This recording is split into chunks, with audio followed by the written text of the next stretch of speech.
From Commando.com, it's your tech news today for Tuesday, July 31st, and coming up in just a bit, the Pentagon is warning the U.S. military about potentially malicious software. Plus, Apple is rumored to be making a change to iPads that you're not going to like, and a secret TSA program has federal air marshals tracking your every move at airports. All that and more in tech news today from the news desk at Commando.com.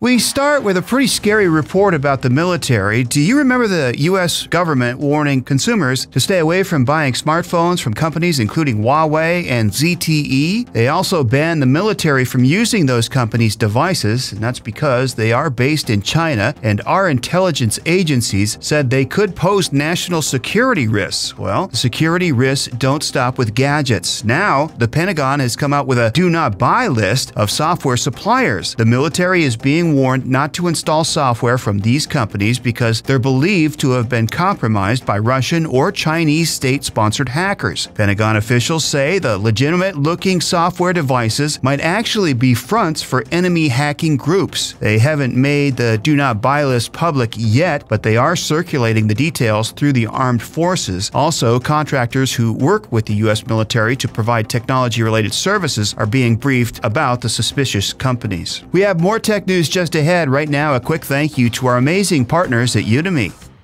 If you know anything at all about me, you know I'd love a great podcast, like the one you're listening to right now. And not only do I get to host a couple of podcasts every week, I'm also a big podcast listener. Podcasts allow me to go deeper into subjects, which is why podcasts are incredible tools for not only entertainment, but also learning. So let me turn you on to Udemy. What's your passion? At Udemy, you can learn anything. And when I say anything, I'm telling you that Udemy offers more than 65,000 courses on, well, anything. And it's the largest space for online learning. It has something truly for everyone. You want to become a better investor, photographer, gardener, writer, or maybe teacher? How about web developer or something really different? Maybe tarot cards. You'll find it at Udemy. But what if you're an expert on something? Maybe you're an expert photographer or teacher. Then sign up as a Udemy instructor. You can earn money and sell your class right from their website. Get started from anywhere, your smartphone, tablet, or computer. That's ude.my/today. Right now, get 90% off when you sign up for classes. That's ude.my/today. More top tech news right now. It's that time of year again. Of course, we're talking about Apple rumor season. Since we're only a couple months away from its updated line of gadgets, let the speculation begin, and you're probably not going to like the first one. As you know, Apple removed the beloved headphone jack from their new iPhones a couple of years ago. It was taken away to allow for a larger battery, a new rear camera system, and a few other things, or so they said. People, of course, hated the change, and for good reason. No one wants to be forced to buy wireless headphones. So, to help with the transition, Apple included a Lightning 3.5mm adapter with the new phones. But now, for the bad news, there are rumors that the upcoming line of iPad Pros will not come with a headphone jack either. To make matters worse, they're not going to come with the much-needed adapter. So we can sense a ton of unhappy Apple fans on the way. It's a pretty simple move, basically. Just follow the money. Apple wants to force you to buy headphones so they make more money.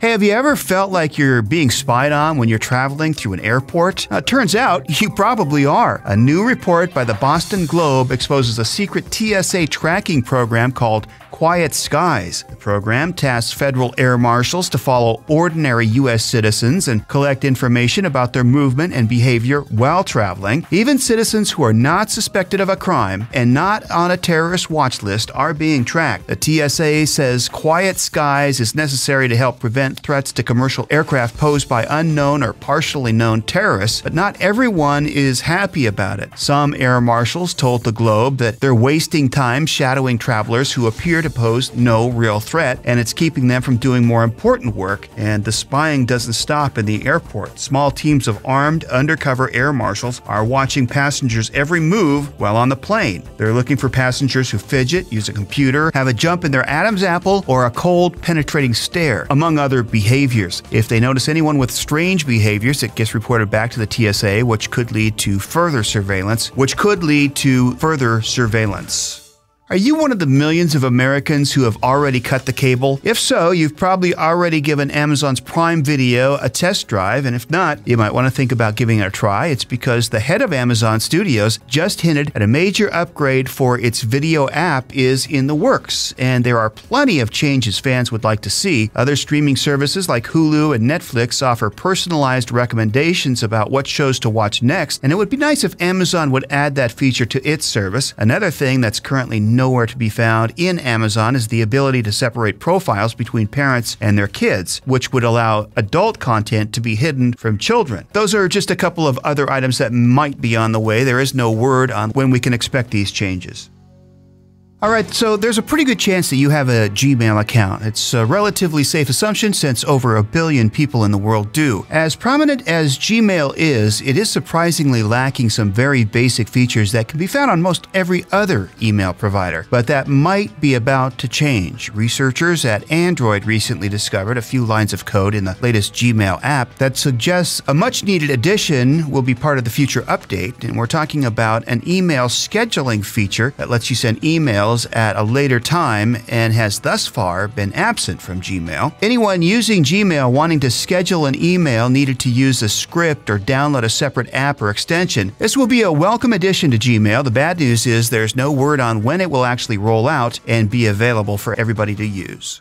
Okay, so say you have a laptop and that laptop used to be pretty fast, but it's slowed down over the years. Well, now, there are a lot of things that could be happening, but there's something you might not have thought of. Websites are becoming bigger and browsers are becoming more complicated, but the two of them combined and your browsing could come to a standstill as they both hog your computer's resources. Finally, Chrome and Firefox, two of the most popular browsers, are working on a solution to that problem. Chrome is adding a feature called the Page Lifecycle Interface, so every time you access a website, Chrome rebuilds it in your browser. Now, sites that aren't active will be paused when the site is updated, so will your Google version of it, so that way it won't waste time with a site that hasn't changed. Now, Firefox is also on board, starting a project called Vision Mem Shrink. It's cutting 7 megabytes of memory off its processes that start up when you call up a website. It's going to keep your browsing from slowing down. Both of these projects learned their tricks from smartphones. Your cell phone has a lot of tricks to make it move faster and save battery life, and now that's going to be the way your web browser behaves too. So neither of these moves will do much if websites don't cooperate, but it is a good start.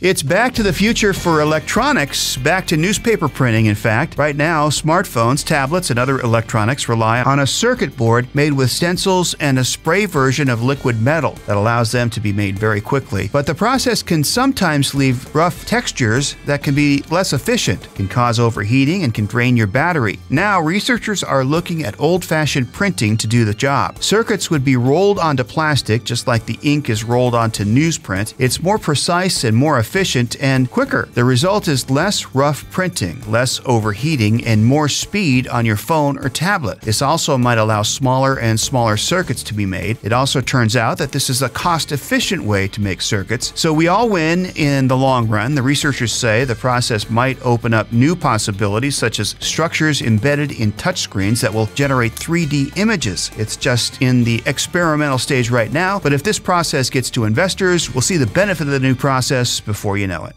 Finally, for today's Commando Kicker, let's end today's podcast on a pleasant note. Dozens of wild ponies recently made their annual swim across a channel in Virginia under the watchful eye of tourists and fire department volunteers. They made the journey along with the guidance of the Saltwater Cowboys, a group of more than 50 riders. The wild ponies received a medical checkup before safely swimming to their winter home from one small island to another. And for more fun and interesting facts, go to Commando.com and search for the Commando Kicker. That's our tech news today. Special thanks to our partners at Udemy. If you know anything at all about me, you know I'd love a great podcast, like the one you're listening to right now. And not only do I get to host a couple of podcasts every week, I'm also a big podcast listener. Podcasts allow me to go deeper into subjects, which is why podcasts are incredible tools for not only entertainment, but also learning. So let me turn you on to Udemy. What's your passion? At Udemy, you can learn anything And when I say anything, I'm telling you that Udemy offers more than 65,000 courses on, well, anything. And it's the largest space for online learning. It has something truly for everyone. You want to become a better investor, photographer, gardener, writer, or maybe teacher? How about web developer or something really different? Maybe tarot cards. You'll find it at Udemy. But what if you're an expert on something? Maybe you're an expert photographer or teacher. Then sign up as a Udemy instructor. You can earn money and sell your class right from their website. Get started from anywhere, your smartphone, tablet, or computer. That's ude.my/today. Right now, get 90% off when you sign up for classes. That's ude.my/today.